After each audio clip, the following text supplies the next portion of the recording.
A San Antonio family wakes up to a fiery mess. This video shows a man near their driveway. Then, moments later, their car erupts in flames. Tonight, the mother is sharing their frightening ordeal. As Eyewitness News anchor Sharon Coe explains, the mom wants to know why. A man captured on camera 3 o'clock Saturday morning lurking around this woman's car. It was ugly. It was scary. Minutes later, bright flames lit up the driveway. When I first saw the car, I couldn't believe it. The woman's 36-year-old son,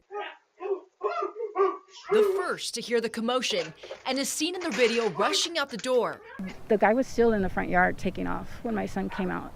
You know, he probably saw my son go out there with the water hose, trying to put the car out. This mother, who does not want to reveal her identity, I think the initial shock is still there. says this attack now has her living in fear. And I feel it like every day now, if I hear a noise or something outside, it's something that I didn't feel before. She can't understand why anyone would target her family, let alone set their car on fire.